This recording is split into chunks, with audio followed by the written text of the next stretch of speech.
نحمده ونستعينه ونؤمن به ونتوكل عليه ونعوذ بالله من شرور أنفسنا ومن سيئات أعمالنا من يهده الله فلا مضل له ومن يضلل فلا هادي له ونشهد أن لا إله إلا الله وحده لا شريك له ونشهد أن محمدا عبده ورسوله أرسله بالهدى ودين الحق ليظهره على الدين كله ولو كره المشركون اللهم صل على محمد وعلى آل محمد كما صليت على إبراهيم وعلى آل إبراهيم إنك حميد مجيد اللهم بارك على محمد وعلى آل محمد كما باركت على إبراهيم وعلى آل إبراهيم إنك حميد مجيد أما بعد فإن أصدق الكلام كلام الله وخير الهدي هدي محمد صلى الله عليه وسلم وشر الأمور محدثاتها وكل بدعة ضلالة وكل ضلالة في النار أعوذ بالله من الشيطان الرجيم بسم الله الرحمن الرحيم يا أيها الذين آمنوا اتقوا الله حق تقاته ولا تموتن إلا وأنتم مسلمون സ്നേഹാദരണീയരായ സത്യവിശ്വാസികളെ വിശ്വാസിനികളെ, ജീവിതത്തിന്റെ എല്ലാ മേഖലകളിലും റഹ്മാനായ അള്ളാഹുവിന്റെ വിധിവിലക്കുകൾ കഴിവിന്റെ പരമാവധി സൂക്ഷിച്ച് നല്ല ഭക്തരായി ജീവിക്കണം എന്നെന്നോടെന്ന പോലെ ഓരോരുത്തരോടും ഉണർത്തുകയാണ്, വസിയത്ത് ചെയ്യുകയാണ്. അള്ളാഹു നമ്മെ എല്ലാവരെയും അനുഗ്രഹിക്കുമാറാകട്ടെ. അള്ളാഹു സുബ്ഹാനഹു വ തആല നമ്മൾക്ക് നൽകിയ നമ്മുടെ കുടുംബജീവിതത്തിൽ അതിനെ തകർക്കുന്ന കാര്യങ്ങളിൽ നിന്ന് നമ്മൾ മാറി നിൽക്കണം, അതിൽ നമ്മൾ ശ്രദ്ധയുള്ളവരാകണം എന്നതിനെക്കുറിച്ചാണ് നമ്മൾ സംസാരിച്ചു കൊണ്ടിരിക്കുന്നത്. കഴിഞ്ഞ ഖുതുബയിൽ നമ്മുടെ കുടുംബജീവിതത്തിൽ വരുന്ന അവിഹിത ബന്ധങ്ങൾ കുടുംബത്തെ മുച്ചൂടും ഇല്ലാതെയാക്കുകയും ഈ ലോകവും പരലോകവും നഷ്ടപ്പെടുത്തുന്ന വലിയ തെറ്റാണ് എന്ന് നമ്മൾ പറയുകയുമുണ്ടായി. ഇന്ന് നമ്മൾ സംസാരിക്കുന്നത് പുതിയ കാലത്ത് ഏറ്റവും കൂടുതൽ കുടുംബങ്ങളിൽ സ്വസ്ഥതയും സമാധാനവും നഷ്ടപ്പെട്ടുകൊണ്ടിരിക്കുന്ന ഏറ്റവും ഗുരുതരമായ നമ്മുടെ ശ്രദ്ധയിൽ കൊണ്ടുവരേണ്ട ഒരു വിഷയമാണ്. അത് നമ്മുടെ ദുരഭിമാനം കൊണ്ട് നമ്മൾ ഉണ്ടാക്കുന്ന കടങ്ങളും മറ്റുള്ളവർക്കൊപ്പിച്ച് നമ്മൾ ജീവിച്ചുണ്ടാക്കിയ പലിശയുമാണ് ഈ കാര്യം. ഇത് രണ്ടും സത്യത്തിൽ പുതിയ കാലത്ത് കുടുംബങ്ങളെ എങ്ങനെയാണ് തകർക്കുന്നത് എന്നതിന് തലമുറകളോളം തകർത്തുകൊണ്ടിരിക്കുന്നു എന്നുള്ളതാണ് സത്യം. അല്ലാഹു സുബ്ഹാനഹു വ തആല നമുക്ക് ജീവിക്കാൻ ഓരോരുത്തർക്കും വ്യത്യസ്തമായിട്ട് സമ്പത്ത് നൽകിയിട്ടുണ്ട്. ആ സമ്പത്തിനെ പറ്റി ഖുർആൻ പറഞ്ഞത് വല്ലാഹു ജഅല ലക്കുമുൽ ഖിയാമ എന്നാണ്. ജീവിക്കാൻ ആവശ്യമായതാണ് അല്ലാഹു നമുക്ക് നൽകിയത്. അത് ഹലാലായ രൂപത്തിൽ അതിനെ വർദ്ധിപ്പിക്കാനും നമുക്ക് ശ്രമിക്കാം, ഒരു സംശയമല്ല. പക്ഷേ അതുമ്മ തൃപ്തിപ്പെടാതെ ഭാര്യയും ഭർത്താവും ആരും ആയിക്കോട്ടെ മക്കളും അതിന്റെ മുകളിലേക്ക് മറ്റുള്ളവർക്കൊപ്പിച്ച് ജീവിക്കാൻ തുടങ്ങിയൊരു സംസ്കാരം നമ്മുടെ വീട്ടിലും നമ്മുടെ അങ്ങാടിയിലും വന്നപ്പോ നമ്മൾ എന്തിനു വേണ്ടിയിട്ടാണ് ഇതൊക്കെ ഉണ്ടാക്കിയത് എന്ന് ചോദിച്ചാൽ കുടുംബത്തിന്റെ ഒപ്പം സന്തോഷത്തിൽ ജീവിക്കാനെന്നായിരുന്നു.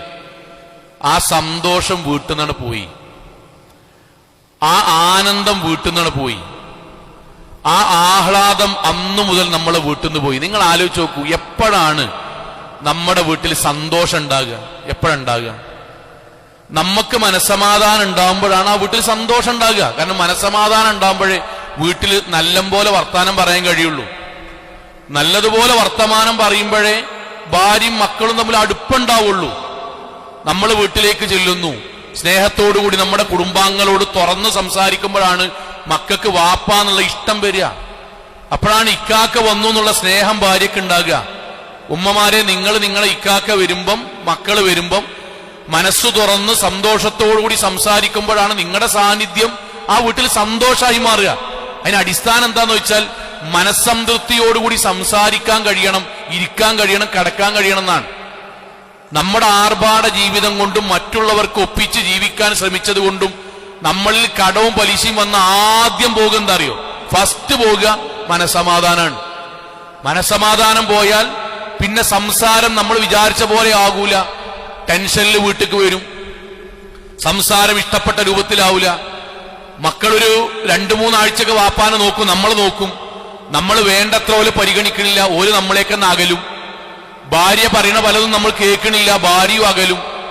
ഭാര്യക്കാൻ ടെൻഷനെങ്കിൽ നമ്മൾ പറയണ പലതും മറക്കുകയാണ്. നമുക്ക് എന്തോ പറ്റിയിരിക്കുന്നത് മനസ്സിലായി. ചുരുക്കി പറഞ്ഞാൽ ആ വീട്, നമ്മുടെ കുടുംബം നമ്മൾ അറിഞ്ഞോ അറിയാതെയോ അല്ലിച്ചില്ലിയായി മാറും. ഇതിപ്പോ നമ്മൾ കണ്ടോണ്ടിരിക്കുകയാണ്. ഇതാളുകൾ സംസാരിക്കണ പോലുമില്ല. കുടുംബം തകരുന്നതിന്റെ അടിസ്ഥാനം പുതിയ കാലഘട്ടത്തിൽ അതിലൊന്ന് നമ്മുടെ ആർഭാടപരമായ ചിന്ത കൊണ്ട് നമ്മളിൽ വന്ന കടവും മറ്റുള്ളവർക്ക് ഒപ്പിച്ചുകൊണ്ട് നമ്മൾ ജീവിക്കാൻ ശ്രമിക്കുക വഴി നമ്മുടെ ജീവിതത്തിൽ വന്ന പലിശയാണ്. നിങ്ങൾ ആലോചിച്ച് നോക്കൂ, ഓരോ സമുദായവും നശിക്കാനും ഓരോരോ കാരണം നബി പറഞ്ഞിട്ട് പറയട്ടോ. നമ്മൾ ശരിക്കും ശ്രദ്ധിക്കണം. നമ്മളെ പറ്റിയിട്ടാണല്ലോ നബി പറയണത്. ഇന്നലി കുല്ലി ഉമ്മത്തിൻ ഫിത്തന, ഓരോ സമുദായം നശിക്കാൻ ഓരോ കാരണമുണ്ട്. വഫിത്തിനത്തു ഉമ്മത്തി അൽമാൽ, എന്റെ സമുദായം, അതിലെ വ്യക്തികളാകട്ടെ കുടുംബാകട്ടെ, ഓല് തമ്മിൽ തെറ്റാനും അടിണ്ടാകാനും ബാപ്പാനെ മക്കൾ പരിഗണിക്കാതെക്കാനും ഭാര്യ ഭർത്താക്കന്മാർക്കിടയിൽ ഛിദ്രതയുണ്ടാകാനും ആ വീട് സ്വസ്ഥതല്ലാതെയാകാനും എന്റെ സമുദായത്തിൽ ഏറ്റവും വലിയ പ്രശ്നം അൽമാൽ, പൈസന്റെ വിഷയീകാരം. ഇത് നബി എന്ന് പറഞ്ഞെന്നതാണ്. ഇത് ബാപ്പ എന്നുള്ളതൊക്കെ എന്റെ മനസ്സിലുണ്ടാകേണ്ടതാണ്. പൈസന്റെ പേരിൽ ഈ പെരയില് സങ്കരുണ്ടാകാൻ പാടില്ല. കാരണം നബി പറഞ്ഞ കൂട്ടത്തിൽ ഞാനും എന്റെ പെരക്കാരും പെരാൻ പാടില്ല, നമ്മളാണ് തീരുമാനിക്കേണ്ടത്. അവിടെ അല്ലാഹു സുബ്ഹാനഹു വ തആല നമ്മൾക്ക് നൽകിയതിന്റെ ഹലാലായ വർധനവിന് വേണ്ടി ശ്രമിക്കുമ്പോഴും അതിൽ തൃപ്തിപ്പെട്ട് ജീവിക്കാൻ, എനിക്ക് തന്നതിലും നിങ്ങൾക്ക് തന്നതിലും അതുകൊണ്ട് വീട്ടിൽ സമാധാനത്തിൽ കഴിയാൻ, ആ വാഹനത്തിൽ നമുക്ക് സന്തോഷത്തിൽ ജീവിക്കാൻ, ആ മക്കളെ കൊണ്ട് തൃപ്തിപ്പെടാൻ, ആ വീട്ടിൽ സമാധാനത്തിൽ നമ്മൾക്ക് കഴിയാൻ നമ്മൾ ശ്രമിച്ചാൽ ആ വീടും ആ കുടുംബവും നമ്മോടൊപ്പം ഉണ്ടാവും. നബിന്റെ 2 ഹദീസ് പറഞ്ഞാൽ നമുക്കത് വ്യക്തമാവും. നബിന്റെ വാക്കിട്ടോ, ഇത് നമ്മുടെ മനസ്സിലുണ്ടാകണം. ഉമ്മമാരും ബാപ്പാരും മക്കളുണ്ടാകണം. ഖദ് അഫ്ലഹ, താഴെ പറയുന്നവനെ വിജയിക്കൂ. ഇനി പറയണോനെ വിജയിക്കൂ. അവനെ വിജയിക്കുള്ളൂ എന്നാൽ ഓൻ കല്യാണം കഴിച്ചാൽ അവന്റെ കല്യാണം വിജയിക്കണമെങ്കിൽ താഴെ പറഞ്ഞ സ്വഭാവം വേണം. അവൻ വാപ്പയായാൽ മക്കളും ബാപ്പയും തമ്മിലുള്ള ബന്ധം വിജയിക്കണമെങ്കിൽ താഴെ പറഞ്ഞ സ്വഭാവം വേണം. ഭാര്യമാരാണെങ്കിൽ ഭാര്യാഭർത്തൃ ജീവിതത്തിലും അമ്മായിമ്മ മരുമകൾ ജീവിതത്തിലും അമ്മോശങ്കാക്ക മരുമകൻ ജീവിതത്തിലും വിജയിക്കണമെങ്കിൽ താഴെ പറഞ്ഞത് വേണം. എന്താണ് ഈ പറഞ്ഞറിയോ? മൻ അസ്ലമ, ഒന്നവൻ മുസ്ലിം ആകണം എന്ന് പറഞ്ഞാൽ അള്ളാഹുവിന് പൂർണ്ണമായും കീഴ്പ്പെടണം. 2 വറുസിഖ കഫാഫൻ, അവൻ ആവശ്യമായത് അള്ളാഹ് ഓന് കൊടുത്തുകണ്, അത് കൊടുത്തോണ്ടിക്കുന്നുണ്ട്. പൈസയായിട്ട്, വരുമാനമായിട്ട്, മക്കളായിട്ട്, വണ്ടിയായിട്ട്, വീടായിട്ട് ഞാൻ കൊടുത്തോണ്ടിക്കുന്നുണ്ട്. ആ തന്നതിൽ അവൻ തൃപ്തിയോടുകൂടി ജീവിക്കുന്നുണ്ടെങ്കിൽ അവന്റെ വീട് ദുനിയാവിലെ സ്വർഗാക്കും. അവന്റെ കുടുംബത്തെ ഞാൻ സന്തോഷമുള്ള കുടുംബാക്കും. അവരുടെ വീട്ടിലെ ഓരോരുത്തർക്കിടയിൽ ഞാൻ സ്നേഹവും ഇഷ്ടവും ഉണ്ടാക്കി കൊടുക്കും. നബി വീണ്ടും പറയണം, തൂബ. തൂബ എന്ന് പറഞ്ഞാൽ അറിയോ? ആശംസകൾ, മംഗളങ്ങൾ, അഭിനന്ദനങ്ങൾ. ആർക്ക്? ലിമൻ ഹുദിയ ലിൽ ഇസ്ലാം, ഒരാൾ അള്ളാഹുവിന് കീഴൊതുങ്ങാൻ തീരുമാനിച്ചു. കഴിഞ്ഞില്ല. വകാന ഐശുഹു കഫാഫൻ വഖന്നഅഹു, പടച്ചോൻ കൊടുത്തതിൽ അവൻ തൃപ്തിപ്പെട്ട് ജീവിക്കാൻ തീരുമാനിച്ചു. ബാക്കി ആർക്കും അവൻ പരിഗണിച്ചില്ല. അള്ളാഹ് എനിക്ക് തന്ന പൈസ കൊണ്ട് ഞാൻ വീടേറ്റും, ആ പൈസ കൊണ്ട് ഞാൻ വണ്ടി വാങ്ങും, ആ വരുമാനം കൊണ്ട് ഞാൻ എന്റെ കുടുംബം ജീവിക്കാൻ തീരുമാനിക്കുന്ന അവൻ തീരുമാനിച്ചാൽ ആ പെരയിൽ ഞാൻ ബർക്കത്തുണ്ടാക്കും, ആ വണ്ടിയിൽ ഞാൻ സമാധാനം കൊടുക്കും, ആ മക്കളിൽ അനുഗ്രഹം ഉണ്ടാക്കി കൊടുക്കും. സഹോദരങ്ങൾ, ഒരു കാര്യം നമ്മൾ അറിയാം, എനിക്കും നിങ്ങൾക്കേ അള്ളാഹു പൈസ തന്നിക്കണ്, നമ്മക്ക് ഭാര്യയെ തന്നിക്കണ്, നമ്മക്ക് മക്കളെ തന്നിക്കണ്, നമ്മക്ക് വണ്ടി തന്നിക്കണ്. എന്തിനറിയോ? നമ്മക്ക് ജീവിക്കാന്. ഇന്റെ ഏട്ടന് വേറെ പെണ്ണുങ്ങളെ കൊടുത്തുക്കണത്, വേറെ കുട്ടികളെ കൊടുത്തുക്കണത്, വേറെ പൈസ കൊടുത്തുക്കണത്, വേറെ വണ്ടിയെ കൊടുത്തുക്കണത്. അതെന്തിനറിയോ? ആ പൈസയും ആ വണ്ടിയും ആ കുടുംബവുമായിട്ട് അവന് ജീവിക്കാനാണ്. അതും ഇതുമായിട്ട് ഒരു ബന്ധമല്ല. നമ്മക്ക് എവിടെയാ പഴക്കാൻ തുടങ്ങിയതറിയോ? നമ്മൾ അയലോക്കത്ത് കൂടെ അങ്ങനെ നോക്കാൻ തുടങ്ങി. എന്നിട്ട് അവിടെ കൊടുത്തതും ഇവിടെ കിട്ടിയതും അവനുണ്ടാക്കണതും ഇവനുണ്ടാക്കണതും നോക്കിയിട്ട് അതിനനുസരിച്ചിട്ട് എന്റെ വീട്ടിൽ ജീവിക്കാൻ തുടങ്ങി. ആ ജീവിക്കാൻ തുടങ്ങിയതോടുകൂടി എന്റെ കുടുംബ ജീവിതത്തിൽ ആദ്യം പ്രശ്നം തുടങ്ങി. നിങ്ങൾ നോക്കിക്കോളി, കടം വന്ന അനാവശ്യത്തിന് വേണ്ടി, ഞാൻ പറഞ്ഞത് ഒരു നിർവാഹമില്ലാതെ കടം വാങ്ങിയതിനെ പറ്റിയല്ല കേട്ടോ, അനാവശ്യമായും ധാരാളിത്തത്തിനും ആൾക്കാർക്കിടയിൽ തറവാട് പെര മുമ്പ് ഞങ്ങൾ അങ്ങനെ ജീവിച്ചിന്, കുറവാകാൻ പറ്റൂലല്ലോ, മോശമാകാൻ പറ്റൂലല്ലോ, ഇതൊക്കെ ശൈത്താനിയത്തിന്റെ വാക്കാണ്. ഇതൊന്നും ദീനായിട്ട് ബന്ധപ്പെട്ട വാക്കല്ല, ഇതൊന്നും ദീനായിട്ട് ബന്ധപ്പെട്ടല്ല. നമ്മുടെ നാവിലൂടെ ചുറ്റിക്കറങ്ങുന്ന വാക്കാണത്. എന്താ അറിയോ? നമ്മൾ മോശമാകാൻ പറ്റൂലല്ലോ, എന്നിട്ട് ആയിക്കോട്ടെ, അള്ള തന്ന പൈസ കൊണ്ടല്ല. നമ്മൾ വിചാരിച്ച പോലെ ആകാനും നാട്ടുകാരെ ബോധ്യപ്പെടുത്താനും വേണ്ടി നമ്മളാണ് ജീവിച്ചിട്ട് പൈസ തികയാതെ വരുമ്പം കടം വാങ്ങാൻ തുടങ്ങുക. എന്നിട്ട് അതിന് നമ്മൾ ന്യായം പറയാ, മനുഷ്യന്മാർക്കാണ് ഈ കടണ്ടാവും, മനുഷ്യന്മാർക്ക് കടണ്ടാവും, അത് അത്യാവശ്യത്തിനാണ്. അവനാന്റെ മനസ്സിൽ മുഴുവൻ ആഗ്രഹങ്ങൾക്കും വേണ്ടി കടം വാങ്ങി അവസാനത് പലിശയ്ക്കെത്തിയിട്ട് ദുനിയാവിൽ ജീവിക്കാൻ തുടങ്ങി ആദ്യം പൊട്ട കുടുംബാണ്. ഇത് റസൂൽ സല്ലല്ലാഹു അലൈഹി വസല്ലമയുടെ പ്രഖ്യാപനാണ്. ഖുർആന്റെ ആയത്ത് എന്താറിയോ? അൽഹാക്കും, പടച്ചവന്റെ ശാപം കിട്ടിയവർ, നശിച്ചുപോയവർ, നമ്മൾ നേർക്കുനേരെ പറയില്ലേ, കുത്തുവാളയെടുത്തവർ. ആര്? അത്തകാസുർ, മറ്റോനെക്കാളും എനിക്ക് പൊന്തണം എന്നുള്ള നിലക്ക് ഈ ദുനിയാവിൽ ജീവിക്കണോൻ. ഞാൻ യുവാക്കളെ,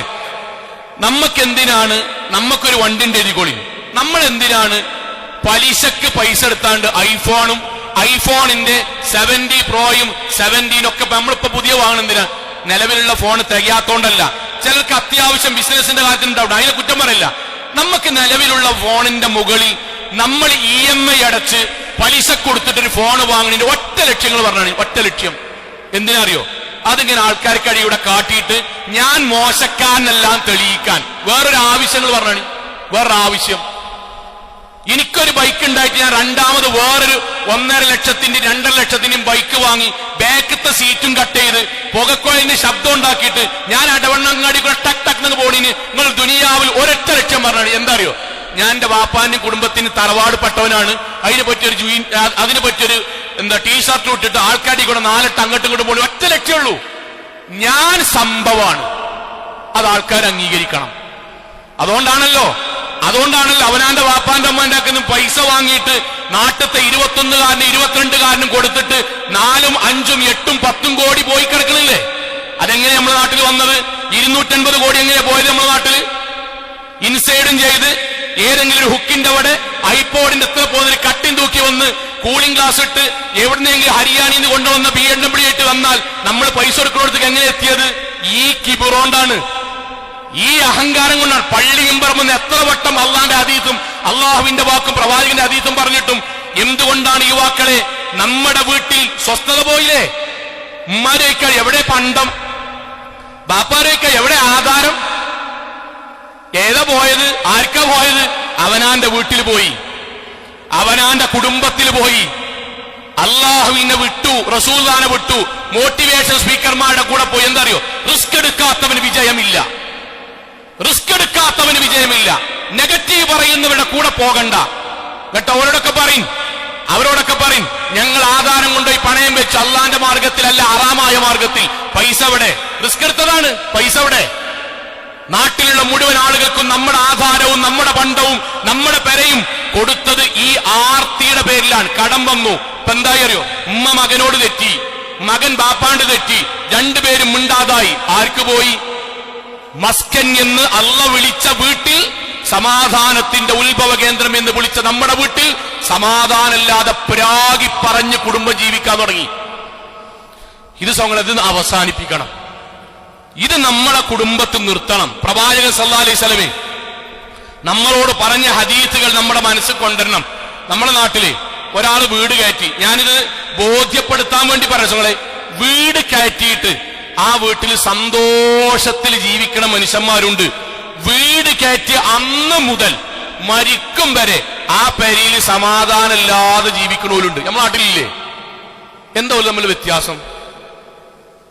ഇന്നെക്കാൾ കൂടുതൽ നിങ്ങൾക്ക് അറിയില്ലേ എന്തോ തമ്മിൽ വ്യത്യാസം? ഒരു വീട് കയറ്റിയിട്ട് ആ വീട്ടിൽ സമാധാനത്തിൽ ജീവിക്കണവരുണ്ട്. ആ വീട് കയറ്റിന്റെ പേരിൽ മരിക്കണത് വരെ സമാധാനമില്ലാതെ ജീവിക്കണവരുണ്ട്. AC ഇല്ലാത്തോണ്ടല്ലോ, അല്ല. എന്തുകൊണ്ടറിയോ? ആദ്യത്തോന് ഓന് കിട്ടുന്ന വരുമാനം കണക്കാക്കി ഓന് പറ്റാ വീട്ടാവുന്ന കുറച്ച് കടങ്ങളൊക്കെ വാങ്ങി അവൻ അതുകൊണ്ട് തൽക്കാലം ഇപ്പൊ ഇങ്ങനെ വീടാകട്ടെ, ഇൻഷാ അല്ലാഹ് ഇനി കുട്ടി ഗൾഫിലൊക്കെ പോയി എനിക്കൊന്നുകൂടി മുകളിലേക്ക് സമ്പത്തൊക്കെ വരുമ്പം അപ്പൊ നമുക്ക് ഒന്നുകൂടി ശരിയാക്കാം, അതിനനുസരിച്ച് നമുക്ക് തറട്ട് വെക്കാം, അതിനനുസരിച്ച് നമുക്ക് കമ്പി കയറ്റി വെക്കാം, അതിനനുസരിച്ച് കുറച്ചും കൂടി സ്ഥലം നമ്മൾ കണ്ടുവെക്കാം. അവൻ ഉള്ളത് കൊണ്ട് വീട് കയറ്റി ആ വീട്ടില് ബാപ്പിമ്മയും കുട്ടികളും ഒന്നിച്ച് ഭക്ഷണം കഴിക്കണ്, ജമാഅത്തിന് പള്ളിക്ക് വരുന്ന്, റമളാനിൽ ഒന്ന് നോമ്പോർക്കണ്, പള്ളിന്റെ എന്തെങ്കിലും പിരിവുണ്ടെങ്കിൽ ബാപ്പിയും മക്കൾ ഓരോരുത്തർ 500 പീച്ച കൊടുക്കണ്. എല്ലാ നന്മക്കോൾക്ക് സമയമുണ്ട്. നമ്മളെന്താ ഇതറിയോ, നമ്മൾ വട്ടത്തിലാണ് കൂടിയിരുന്ന്. നമ്മളെ കയ്യിൽ 30 ലക്ഷം ആണെങ്കിൽ നമ്മൾ 75 ലക്ഷത്തിന്റെ പ്ലാൻ ഇടാൻ തുടങ്ങി. എന്നിട്ട് എന്താ ഇതറിയോ, എവിടുന്ന 75 ലക്ഷം അറിയില്ല. അപ്പൊ ഖുർആൻ ഹദീസൊക്കെ ഒഴിവാക്കി, പള്ളിക്കമ്മയ്ക്ക് ഒഴിവാക്കി, പ്രസ്ഥാനം ഒഴിവാക്കി, നാട് ഒഴിവാക്കി, ആയത്ത് ഒഴിവാക്കി, ഒക്കെ ഒഴിവാക്കി. എന്നിട്ട് എന്താ ചോദിച്ചാൽ 25 ലക്ഷം ബാങ്കിൽ നിന്നാണ് എടുത്തു. 25 ലക്ഷം ബാങ്കിൽ നിന്ന് എടുക്കുമ്പോൾ പെണ്ണുങ്ങൾ പറഞ്ഞെടുക്കുകയാണ് അതൊക്കെ വീട്ടാൻ കഴിയും. എന്നിട്ട് ഇങ്ങനെ പ്ലാൻ ചെയ്യാണ്, ഗൾഫിൽ നിന്ന് മകൻ 10, രണ്ടാമത്തവൻ 10, ഇങ്ങളെ വക 8, എല്ലാം പാടെ കുടുംബത്തിന് ഒപ്പിക്കാം. അതിനിടയ്ക്ക് ആശുപത്രി കേസ്, അത് പെണ്ണുങ്ങളിൽ നമ്മൾ ഈ തീരുമാനത്തിലില്ല. അതിന്റെ ഇടയ്ക്ക് മുട്ടുങ്കാലിന്റെ ഓപ്പറേഷൻ ഇല്ല, അതിന്റെ ഇടയ്ക്ക് ശ്വാസം മുട്ടൽ എന്ന് ഇല്ല, അതിന്റെ ഇടയ്ക്ക് ബൈപ്പാസ് ഇല്ല, അതൊന്നുമില്ല. ഓരോ മാസവും 50,000, 30,000, 70,000 EMI പലിശയായിട്ട് ജീവിതം ഇങ്ങനെ പോവുക. അതിന്റെ ഇടയ്ക്ക് 4 ആശുപത്രി കേസ്, 3 മാസം മുടങ്ങി കഴിഞ്ഞു. എന്നിട്ട് ആ വീട്ടില് സ്വസ്ഥതല്ല. ആൾക്കാർ ജപ്തി നോട്ടീസ് വരുന്ന പേടി, ആൾക്കാർ തെരഞ്ഞു വരുന്ന പേടി, ബാങ്കാര് തെരഞ്ഞു വരുന്ന പേടി. നമ്മൾ അപ്പുറത്ത് 1800 സ്ക്വയർ ഫീറ്റിന്റെ പെരയില് നമ്മൾ അയലോക്കക്കാരൻ സന്തോഷത്തിൽ ജീവിക്കുമ്പം 5000 സ്ക്വയർ ഫീറ്റിൽ ഞെട്ടി ജീവിക്കുക. ആർക്കാ സമാധാനം? ഇവിടെ നമ്മളെ ദാനം എന്താ അറിയോ, ഇന്നെ പറ്റിയ ആൾക്കാർക്കൊക്കെ ഭയങ്കര മതിപ്പാണ്. കാരണം 5000 സ്ക്വയർ ഫീറ്റിലൊക്കെ പെര വെച്ചു, BMW കാറൊക്കെ ഉണ്ട്, മക്കൾക്കൊക്കെ കയ്യുമ്മലൊക്കെ മോതിരുണ്ട്, മക്കൾക്ക് ഇങ്ങനെ റോയൽ എൻഫീൽഡിന്റെ ബുള്ളറ്റ് ഉണ്ട്. ഇന്നെ പറ്റി നല്ല മതിപ്പ്. അങ്ങാടിയിൽ ചോദിച്ചാൽ മതി നമ്മളെ പറ്റി നല്ല മതിപ്പാണോ. നാട്ടിലെ മുഴുവൻ മനുഷ്യന്മാർക്കും സങ്ങളെ ഈ അല്പത്തരം അറിയാം. ഞാനാ ചെയ്തെങ്കിൽ അല്പത്തരം അറിയാം, അല്പത്തരാണ് പറയാ, അല്ലാതെ അത് വലിയ സംഭവമായിട്ട് പറയില്ല. ശൈത്താൻ നമ്മളെ കൊണ്ട് തോന്നിപ്പിക്കാണ് എന്നെ പറ്റി നല്ലത് പറയണേ ഞാനിങ്ങനെ ചെയ്യണം. സഹോദരിമാരെ, ഇതിൽ നിങ്ങൾക്ക് വലിയൊരു പങ്കുണ്ട്, നിങ്ങൾ ശ്രദ്ധിക്കണം. അൽ മർഅതു റാഇയത്തുൻ ഫീ ബൈതി സൗജിഹാ, വീടിന്റെ ഭരണാധികാരി നിങ്ങളാണ്. നിങ്ങൾ ശ്രദ്ധിക്കണം.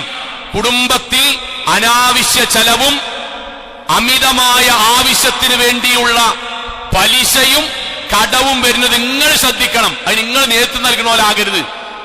എന്താ നിങ്ങൾ നേതൃത്വം നൽകണോലാകരുത് അറിയാൻ കാരണം, ഞാൻ എത്രയോ നല്ല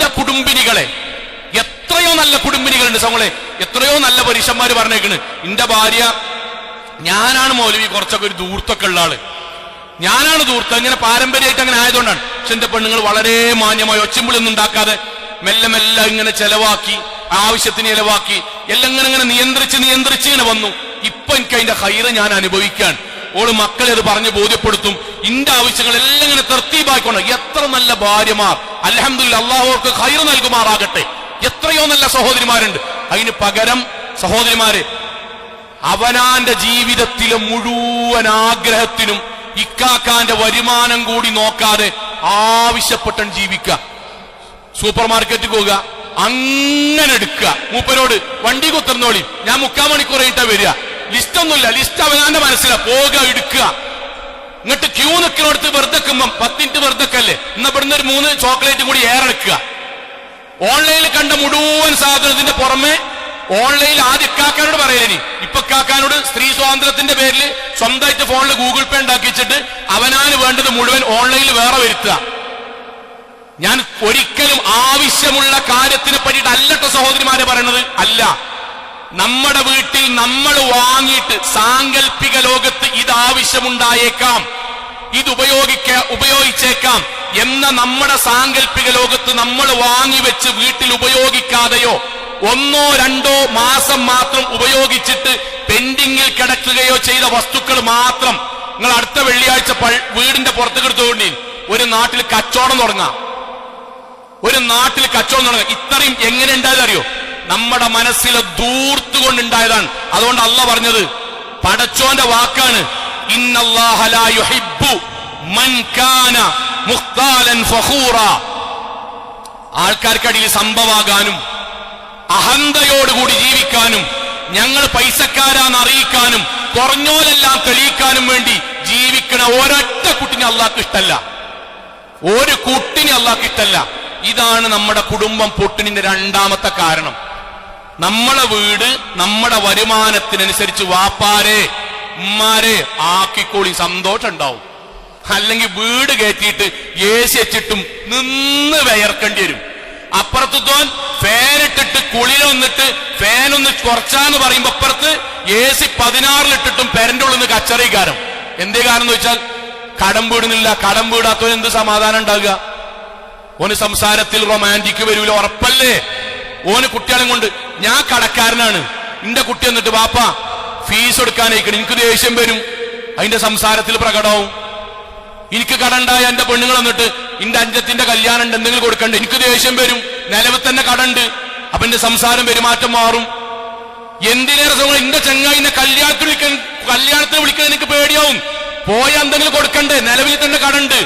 സ്വങ്ങളെ കല്യാണം നമുക്ക് ടെൻഷനായി, കുടുംബത്തിലെ നിക്കാഹ് ടെൻഷനായി, നാട്ടിൽ നടക്കുന്ന ഏതെങ്കിലും സാധു മനുഷ്യന്റെ കിഡ്നിക്ക് വേണ്ടിയുള്ള ബിരിയാണി ചലഞ്ച് ടെൻഷനായി, അങ്ങാടിക്ക് ഇറങ്ങുന്ന ടെൻഷനായി. എന്തേ പറ്റി? ഒറ്റൊന്നുള്ളൂ, അള്ളാനെ വിട്ടു. നാട്ടുകാരെ ബോധിപ്പിക്കാൻ വേണ്ടിയിട്ടാണ് ജീവിച്ചു. റസൂലുള്ളാഹിന്റെ ഹദീസ് എന്താ അറിയോ? നമുക്കിത് മനസ്സിലാക്കി തരൂ. അതുകൊണ്ടാണ് മിമ്പർമെന്ന് പറയുന്നത്. ഇദാ ലഹറ സിന, കഴിഞ്ഞ ആഴ്ച പറഞ്ഞ കുടുംബത്തിൽ വ്യഭിചാരം നമ്മൾ തുടങ്ങിയാൽ, വരിബ, നമ്മൾ കടവും പലിശയും പെരീക്ക് കയറ്റിയാൽ, ഫീ ഖറിയ, അതൊരു ഗ്രാമത്തിലാകട്ടെ ഒരു വീട്ടിലാകട്ടെ കയറ്റിയാൽ, ഫഖദ് അഹല്ലു, അവർ ആ വീട്ടുകാർ അള്ളാഹ്ക്ക് അനുവാദം കൊടുക്കുകയാണ്, ബി അൻഫുസിഹിം അദാബല്ലാഹ്, ഇന്നു മുതൽ അള്ളാന്റെ ശിക്ഷയും കോപവും ഈ വീട്ടുക്കും എന്നിലേക്കും ഈ നാട്ടുക്കും ഇറങ്ങിക്കോട്ടെ എന്ന് പടച്ചോൻ അനുവാദം കൊടുക്കുകയാണ്. അള്ളാന്റെ ശിക്ഷ എന്താ? പടച്ചോൻ ഭൂമി ഇങ്ങനെ കുലിക്കുക, ആ പെര മാത്രത്ത് കുലിക്കുക അല്ല, ആ പെരന്റെ ഉള്ളില് വ്യക്തികളിട്ട് കുലിക്കുവല്ല. നമ്മളെ അവസാനിപ്പിക്കണം. ഞാൻ ഇങ്ങനെ പറയണം എന്താ അറിയോ? പൈസനോടുള്ള ആർത്തി കുറേ പൈസ പോയി. ഇപ്പൊ സ്വന്തമായിട്ടുള്ള വീട്ടിൽ സമാധാനത്തിൽ ജീവിക്കാൻ കഴിയാത്ത അവസ്ഥയ്ക്ക് എത്തിക്കണമെങ്കിൽ അത് അവസാനിപ്പിക്കണം. സഹോദരിമാരുടെ സഹാബി വനിതകൾ, ഇക്കാക്കമാർ അങ്ങാടി പോകുമ്പോൾ പറഞ്ഞ വാക്ക് നമ്മൾ എത്ര വട്ടം പറഞ്ഞാണ്, ഇയ്യാക വൽ ഹറാം, ഇക്കാക്ക കിട്ടണ പൈസ കൊണ്ടെന്നാ മതി, പക്ഷെ ഹറാമ് കൊണ്ടരണ്ട.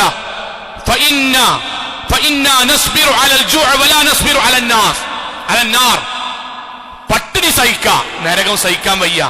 സഹോദരിമാരെ, ഗൾഫിലൊക്കെ നിൽക്കുന്ന ഭർത്താക്കന്മാരെ പറ്റി നിങ്ങളെ മനസ്സിൽ ഉണ്ടാകേണ്ട എന്താ അറിയോ? നിങ്ങൾ നല്ല ഇണയാണ് നിങ്ങളെ മനസ്സിൽ ഉണ്ടാകുന്നത് അറിയോ? ഇക്കാക്ക അധിക കാലം ഗൾഫിൽ നിൽക്കാതെ ഞങ്ങൾ ഒന്നിച്ച് ഈ ദുനിയാവിൽ ഈ നാട്ടിൽ സ്വന്തം കുടുംബത്തിൽ ഒന്നിച്ച് നിൽക്കാനുള്ള സാഹചര്യം ഉണ്ടാക്കണമെന്ന് പ്രാർത്ഥിച്ച് അതിനു വേണ്ടി ഒരു കൂട്ടരോടാണ് നല്ല ഭാര്യ. ആകെ എത്ര കാല ദാമ്പത്യ ജീവിതം ഉണ്ടാകുക? 30-ാം വയസ്സിൽ ഗൾഫ് പോയാൽ, കല്യാണം കഴിഞ്ഞിട്ടുള്ള കാര്യമാണ്, 30-ാം വയസ്സിൽ പോയാൽ 63, 64 ആകുമ്പോൾ വരും. ആകെ 30 കൊല്ല ദാമ്പത്യം. അതിൽ ഇക്കാക്കാനെ 35 കൊല്ലവും ഗൾഫിൽ തന്നെ നിർത്താനുള്ള സകല സാധനം ഇവിടെ ഇങ്ങനെ ചെയ്തേക്കുക. എന്നിട്ട് ഞാൻ ഗൾഫാറിന്റെ കുടുംബാണ്, എനിക്ക് പൈസ ഉണ്ട് എന്ന് അറിയിക്കുന്ന രൂപത്തിൽ ഈ ദുനിയാവ് ജീവിക്കുക. അതിനേക്കാൾ പോലെ ക്രൂരത എന്താ? ഒരു മനുഷ്യനെ ഗൾഫിൽ നിന്ന് നാട്ടിക്ക് വരാൻ അയക്കാത്ത വിധം ഇവിടെ കടണ്ടാക്കി വെക്കുക. പെരണ്ടാക്കുമ്പോ നമുക്ക് കുറയാൻ പറ്റൂല കേട്ടോ, മൂപ്പര ശമ്പളത്തിന്റെ ഇരട്ടി കടണ്ടാക്കുക. മൂപ്പരതിങ്ങനെ വീട്ടിൽ വരുമ്പോത്തിന് നമുക്ക് കുട്ടികളൊക്കെ കുറച്ചും കൂടി ഉയർന്ന് പഠിപ്പിക്കണ്ടേ, എന്നിട്ട് നമുക്ക് ഇവിടുന്ന് അങ്ങോട്ട് പറഞ്ഞേക്കണ്ടേ. ഒരു മാസം 1 ലക്ഷം, 3 മാസത്തിന് അല്ലെങ്കിൽ 1.5 ലക്ഷം. എന്നിട്ട് അദ്ദേഹം അതിങ്ങനെ വീട്ടിൽ വരുമ്പോഴേക്കും രണ്ടാമത്തെ കുട്ടിനെ, ഒന്നാമത്തവനെ പറഞ്ഞയച്ച സ്ഥിതിക്ക് രണ്ടാമത്തേനും പറഞ്ഞേക്കണ്ടേ.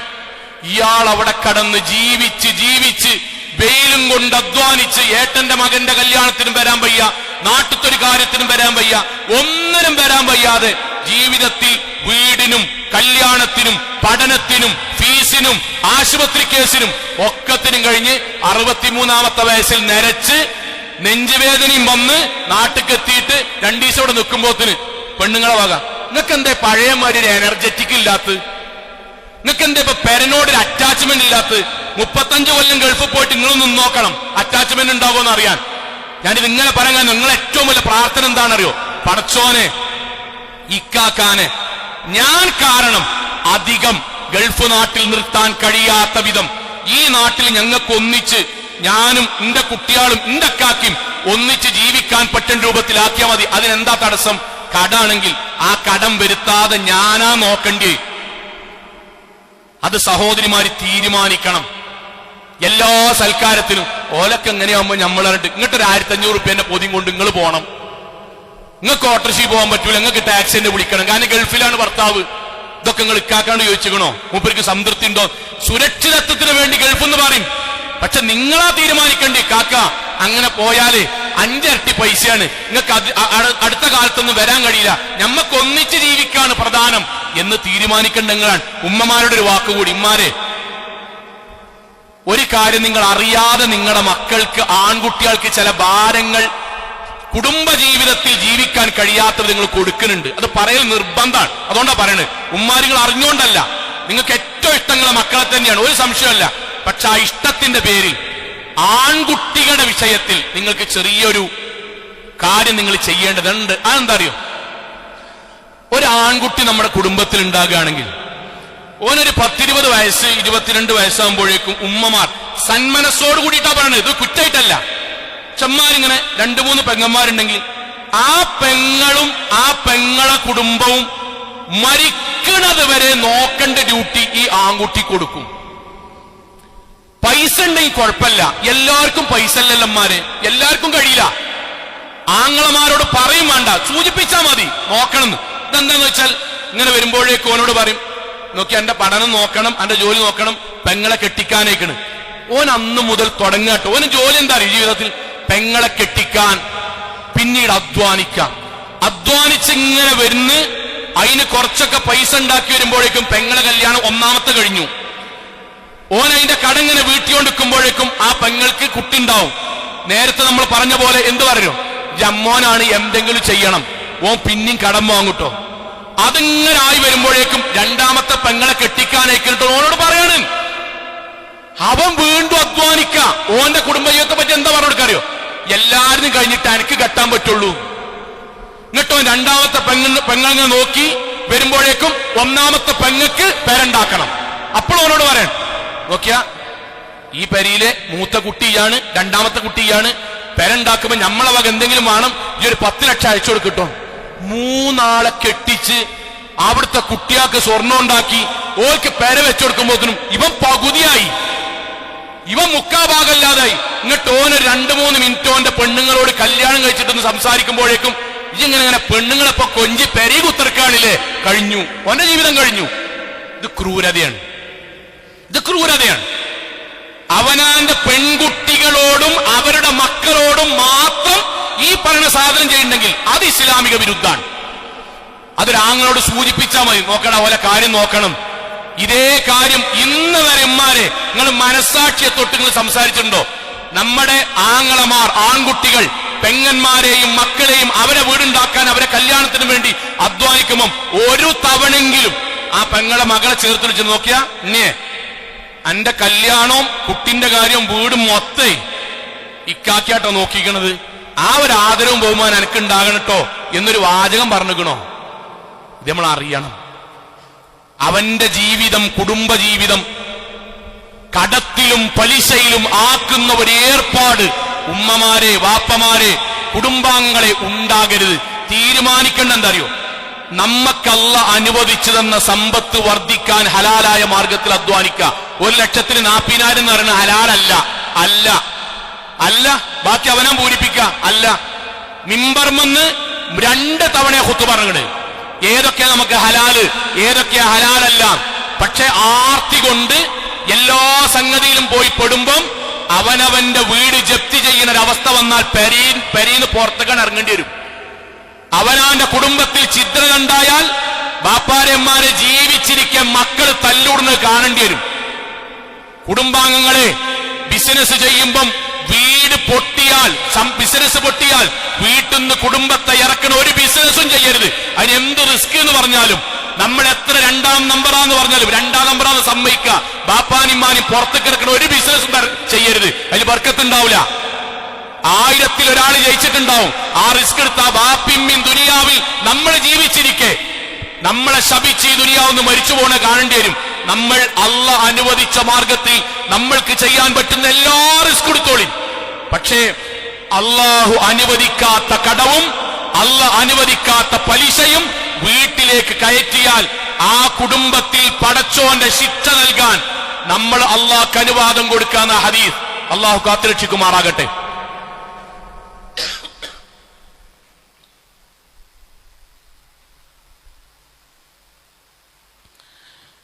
അൽഹംദുലില്ലാഹ് വസ്സലാത്തു വസ്സലാമു അലാ റസൂലില്ലാഹി വഅലാ ആലിഹി വസ്വഹ്ബിഹി അജ്മഈൻ. അമ്മാ ബഅദ്. തഖ്വല്ലാഹി ഇബാദല്ലാഹ്.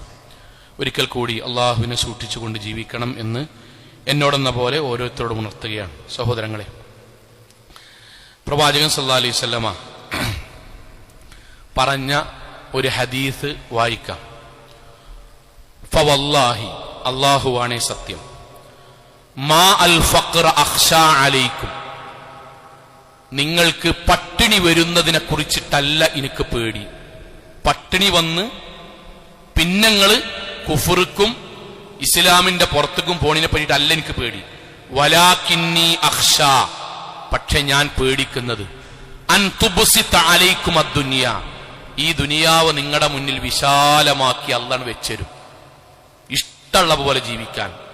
കമാ ബുസിതത് അലാമാ മൻ ഖബ്ലക്കും, നിങ്ങളുടെ മുൻഗാമികളിൽ ചിലർക്ക് അല്ലാഹു കൊടുത്ത പോലെ ഇഷ്ടം പോലെ പൈസയും അതിന് പറ്റിയ സാഹചര്യം, വണ്ടിയും വാഹനവും. ഗസയിലെ പോലെ പട്ടിണിയില്ലാത്തൊരു കാലം നിങ്ങൾക്ക് വരും. നമ്മളെ കാലതാണ്, നമ്മളെ കാലതാണല്ലോ. 50ഉം 45ഉം ചരക്കു കപ്പലുകളിൽ, വാഹനത്തിൽ ചരക്ക് കപ്പലുകളിൽ ഭക്ഷണവും മെഡിസിനുമായിട്ട് വരേണ്ട ഒരു നാടല്ലല്ലേ നമ്മളെ നാട്. നമ്മളെ പറ്റിയിട്ടാണ് നബിന്റെ വാക്ക്. അങ്ങനെ വരുന്നതാണ് എനിക്ക് പേടി. ഈ സമ്പത്ത് വർദ്ധിക്കുന്നതാണ് പേടി. കാരണം ഫതനാഫസുഹാ, അപ്പം നിങ്ങൾ പരസ്പരം മത്സരിക്കും. ഏട്ടത്തിന്റെ പേരങ്ങനെയല്ലേ, കുറയാൻ പറ്റൂലല്ലോ എന്ന് മഫ്തടുന്ന ളുഹാ നിസ്കാരത്തിന്റെ റക്അത്ത് ചോദിക്കണ പെണ്ണുങ്ങൾ ചോദിക്കാൻ തുടങ്ങും. നമ്മൾ ഇത്രയും കാലം ഇങ്ങനെയല്ലേ പോകുന്നത്, നമ്മളെ കല്യാണം ചെറുതാക്കാൻ പറ്റൂലല്ലോ, അപ്പൊ എവിടുന്ന പൈസ? അത് വട്ടിപ്പലിശക്ക് എടുത്തിട്ടെങ്കിലും നമുക്ക് അന്നത്തെ ദിവസം കുളൂസാക്കണം എന്ന് പറയും. ഫതനാഫസുഹാ, നിങ്ങൾ മത്സരിക്കും. കമാ തനാഫസുഹ, മുൻഗാമികൾ മത്സരിച്ച പോലെ. എന്നിട്ട് അവസാനം എന്താ സംഭവിക്കാറിയോ?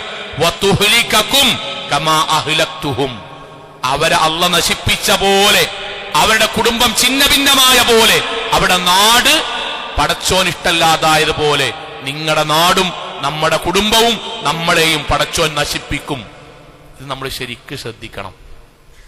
മക്കളോട് പറയാനുള്ളത്, മക്കളെ, ഞാൻ വിവാഹം കഴിയാത്തതും കഴിഞ്ഞൊക്കെമായ മക്കളോട്, നമ്മളെ വാപ്പാണ്ടും ഉമ്മാനോടെ കാണിക്കേണ്ട ഏറ്റവും വലിയൊരു നന്മ എന്താ അറിയും? നമ്മളൊപ്പമുള്ള ചങ്ങായിമാരതൊന്നും നമ്മൾ നോക്കണ്ട. നമ്മളെ വാപ്പാക്കും ഉമ്മാക്കും കഴിയണതും അവരുടെ പ്ലാനിൽ അവർക്ക് സംതൃപ്തിയുള്ളതുമായ ഒരു കാര്യത്തിന് നമുക്ക് അവരോട് പറയാം.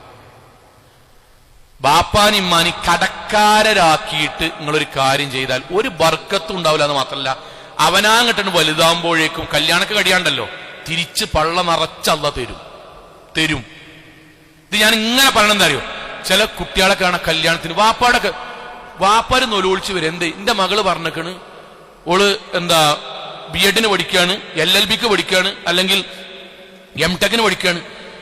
ഓളൊപ്പമുള്ള കൂട്ടാരത്തേക്കൊക്കെ 50 പവൻ വെച്ചിട്ട് കൊടുത്തേക്കണ്.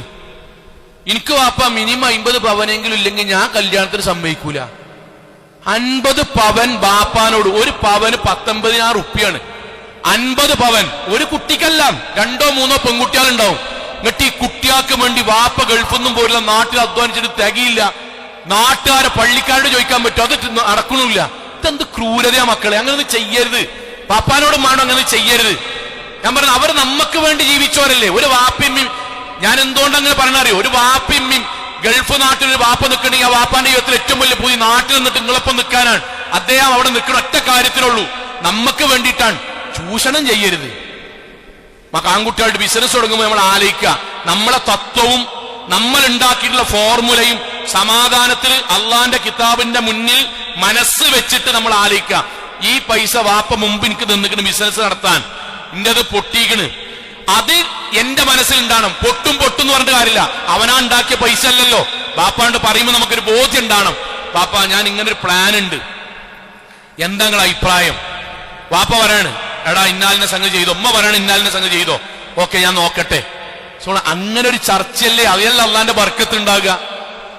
നിങ്ങൾ അവിടുത്തെ വാപ്പ കൊടുത്തുക്കണല്ലോ, ഇവിടുത്തെ ഉമ്മ കൊടുത്തുക്കണല്ലോ. വാപ്പാണ്ടുമാണ് വില പേശരുത്. അതിൽ ബർക്കത്ത് ഉണ്ടാവില്ല. കച്ചവടം ദുനിയാവിൽ ആർക്കും തുടങ്ങാം, ബിസിനസ് തുടങ്ങാം, പുതിയ ആശയം തുടങ്ങാം. അള്ളാന്റെ അനുഗ്രഹം ഉണ്ടായെങ്കിലേ വിജയിക്കുള്ളൂ. ആ വിജയത്തിന് ഉപ്പാന്റെ ഉമ്മാന്റെ അനുഗ്രഹം വേണം. അവരോട് നല്ലപോലെ സംസാരിക്കണം. വാപ്പാനന്മാരിത് പെരയിൽ പഠിപ്പിച്ചിട്ടില്ലെങ്കിൽ, ഞാൻ ഇങ്ങനെ പറയുന്നത്, പഠിപ്പിച്ചിട്ടില്ലെങ്കിൽ തോന്നിയ പോലെ നമ്മൾ ആളുകൾക്ക് ഒപ്പിച്ച് ജീവിക്കാൻ നമ്മൾ ശ്രമിച്ചാൽ അത് കണ്ടിട്ട് നമ്മളെ മക്കൾ വളരുന്നുണ്ട്. ഓൾക്ക് മനസ്സിലാവും ബാപ്പാക്ക് പൈസ ഇല്ലാഞ്ഞിട്ടും ആൾക്കാരെ കാണിക്കാൻ വേണ്ടിയിട്ടാണ് ഈ വണ്ടി വാങ്ങിയത്, ഈ പെരങ്ങനാക്കിയത്. കടണ്ടായിട്ടും കല്യാണ പെരയ്ക്ക് ബാക്കിയുള്ളവരെക്കാളും വലിയ സമ്മാനമായിട്ട് ഗിഫ്റ്റ് കൊടുക്കണം എന്നൊക്കെ പറഞ്ഞ് ഉമ്മാര് പോകുമ്പോഴേ അതെന്തിനാ അമ്മ പോകുന്നത്? അവിടെ പോയിട്ട് ഞെളിയാനാണെന്ന് ഒരു മക്കൾക്ക് മനസ്സിലാവും. ഓലെന്താ അറിയോ?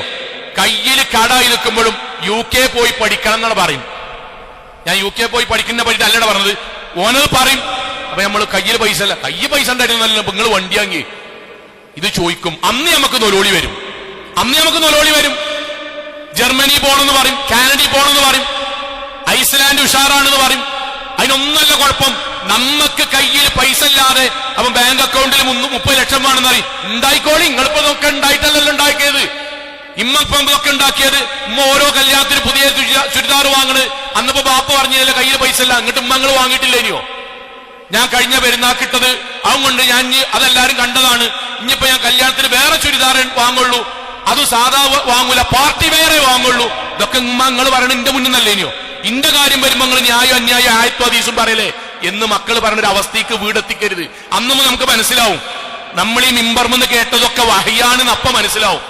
ദയവ് ചെയ്ത് നമ്മളുടെ കുടുംബത്തിന് കഴിയുന്ന രൂപത്തിൽ നമ്മളെ വീട് ക്രമീകരിക്കണം. ഉമ്മാരെ നിങ്ങൾ മുന്നിൽ നിൽക്കണം. നിങ്ങൾ നിന്നാ ഒരു വീട് ഖൈറിലാകും. ഒരു ബാപ്പാക്ക് നിയന്ത്രിക്കാൻ കഴിയുന്നതിനേക്കാൾ കൂടുതൽ സന്തോഷത്തിൽ, ആനന്ദത്തിൽ, അതിന്റെ അർത്ഥം പിശുക്കത്തലെന്നല്ല, കഴിയുന്നത് പോലെ ആ വീട് സന്തോഷത്തിൽ കൊണ്ടുപോകാൻ കഴിയണം. മക്കൾ കൂടെ നിൽക്കണം. അപ്പോൾ ആ വീട്ടിൽ സന്തോഷിക്കാൻ കഴിയും. ആ ഉള്ള വീട്ടില്, ആ ഉള്ള വണ്ടിയില് വന്നിട്ട് ബാപ്പിമ്മി ഒരുമിച്ച് ഭക്ഷണം കഴിച്ച് മക്കളോട് വർത്താനം പറഞ്ഞ് അവർക്ക് എന്തൊക്കെ ചെയ്യാൻ കഴിയും അറിയോ? ഉംറക്ക് പോകാൻ പൈസ ഉണ്ടാവും, മനസ്സിൽ എണ്ണിക്കോളിൻ. ഹജ്ജിനെടുത്തേക്കാൻ പൈസ ഉണ്ടാവും. ഇവിടെ എവിടെയെങ്കിലും പള്ളി നിർമ്മാണം ഉണ്ടെങ്കിൽ അള്ളാഹ്ക്ക് വേണ്ടി വീട് കയറ്റാവിലേക്ക് പൈസ ഉണ്ടാവും. ഉളിയത്തിന് ചേരാൻ പൈസ ഉണ്ടാകും. എല്ലാത്തിനും പൈസ ഉണ്ടാവും. നമ്മൾ ആർഭാട ജീവിതം നടത്തിയിട്ട് കടം വാങ്ങി പലിശ ഉണ്ടായാലോ ഉളിയത്തിന് ചേരാൻ പൈസ ഉണ്ടാവില്ല. ഹജ്ജിന് നമ്മുടെ ജീവിതത്തിൽ നടക്കൂല, ഉംറ നമ്മുടെ ജീവിതത്തിൽ നടക്കൂല. ഒരു സംഗതി അള്ളാഹുവിന് വേണ്ടി, അവനാന്റെ സ്വർഗത്തിന് വേണ്ടി ഒരു പള്ളിക്ക് പോലും സംഭാവന എടുക്കാൻ നമ്മളെ കൊണ്ട് നടക്കൂല. ആരാണ് യഥാർത്ഥ മുതലാളി? ആ 1200 സ്ക്വയർ ഫീറ്റിൽ ജീവിക്കണവനാണ്. അവനാണ് ഈ ദുനിയാവിലും സന്തോഷം കിട്ടിയവൻ, പരലോകത്ത് സ്വർഗം കിട്ടിയവൻ. നമ്മൾ നമ്മുടെ ജീവിതം ആർഭാടം കൊണ്ട്, ദുരഭിമാനം കൊണ്ട്, ആൾക്കാർക്കടിയിൽ ആളാകാൻ വേണ്ടി നശിപ്പിക്കരുത്. കുടുംബം തിരിച്ചു കിട്ടൂല. അള്ളാഹു അനുഗ്രഹിക്കുമാറാകട്ടെ. നമ്മുടെ ജീവിതത്തിൽ വന്നുപോയ ചെറുതും വലുതുമായ മുഴുവൻ തെറ്റുകുറ്റങ്ങളും റഹ്മാനായ നാഥ നീ ഞങ്ങൾക്ക് വിട്ടുപുറത്ത് മാപ്പാക്കി തരണമേ റഹ്മാനെ. കത്തിയാൾ നരകത്തിൽ നിന്നും, കഠിനമായ ശിക്ഷയിൽ നിന്നും, അതിശക്തമായ പരലോകത്തിലെ വിചാരണയിൽ നിന്നും നാഥ നീ ഞങ്ങളെ എല്ലാവരെയും കാത്തുരക്ഷിക്കണമേ റഹ്മാനെ. അള്ളാഹു ഞങ്ങളുടെ കുടുംബജീവിതത്തിൽ സമാധാനവും സന്തോഷവും നാഥ നീ ഞങ്ങൾക്ക് നിലനിർത്തി തരണമേ റഹ്മാനെ. അള്ളാഹുവേ, ഹറാമായ സമ്പാദ്യങ്ങൾ, കുടുംബത്തെ തകർക്കുന്ന സാമ്പത്തിക വ്യവസ്ഥകൾ നാഥ അതിൽ നിന്നെല്ലാം ഞങ്ങളെ കുടുംബത്തെ നീ മോചിപ്പിക്കണമേ റഹ്മാനെ. അള്ളാഹുവേ, ഞങ്ങളുടെ മാതാപിതാക്കൾക്ക് നീ സ്വർഗം നൽകി അനുഗ്രഹിക്കണമേ റഹ്മാനെ. അള്ളാഹുവേ, ഫലസ്തീനിലെ ഗസയിൽ ഞങ്ങളുടെ പാവപ്പെട്ട സഹോദരങ്ങൾ, ഞങ്ങളുടെ പാവപ്പെട്ട കുടുംബക്കാർ അങ്ങേയറ്റം പ്രയാസത്തിലാണ് നാഥ ജീവിച്ചു കൊണ്ടിരിക്കുന്നത്. നിനക്കറിയാം. കാരുണ്യവാനായ നാഥ, റഹ്മാനായ നാഥ, ഗഫൂറായ നാഥ, ആ മക്കൾക്ക്, ആ നാടിന് നാഥ നീ സുരക്ഷിതത്വം നൽകണമേ റഹ്മാനെ. അള്ളാഹുവേ, സമാധാനം നൽകണമേ റഹ്മാനെ.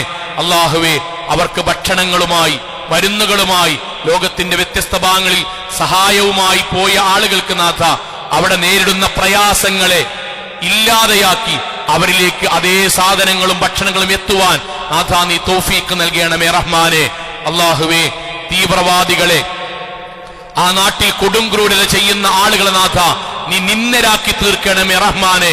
അള്ളാഹുവേ, തീവ്രവാദികളെയും ആ നാട്ടിലെ പാവങ്ങളെ കൊല്ലുന്നവർക്കും നാഥ ഈ ദുനിയാവിൽ വെച്ച് തന്നെ നീ നിന്ദത നൽകണമേ റഹ്മാനെ. അള്ളാഹുവേ, ആ നാടിനെയും ഞങ്ങളുടെ നാടിനെയും എല്ലാം സുരക്ഷിതത്വമുള്ള, നന്മയുള്ള നാടാക്കി മാറ്റി തീർക്കണമേ റഹ്മാനെ. അള്ളാഹുവേ, ഞങ്ങളുടെ കൂട്ടത്തിൽ ശാരീരികമായി, സാമ്പത്തികമായി ഒരുപാട് പ്രയാസപ്പെടുന്ന ആളുകളുടെ നാഥ എല്ലാവരുടെയും പ്രയാസങ്ങൾ നീ ദൂരീകരിക്കണമേ റഹ്മാനെ. അള്ളാഹു ഈ ലോകത്തെവിടെ വെച്ച് എങ്ങനെ മരണപ്പെടേണ്ടി വന്നാലും ശിർക്കില്ലാതെ, ബിദ്അത്തില്ലാതെ, ഖുറാഫാത്തില്ലാതെ ധീര മുവഹിദുകളായി ജീവിച്ച് മരണപ്പെട്ടു പോകാൻ നാഥാ നീ ഞങ്ങൾക്ക് തൗഫീഖ് നൽകണമേ റഹ്മാനെ. اللهم اغفر للمؤمنين والمؤمنات والمسلمين والمسلمات الأحياء منهم والأموات إنك مجيب الدعوات يا قاضي الحاجات.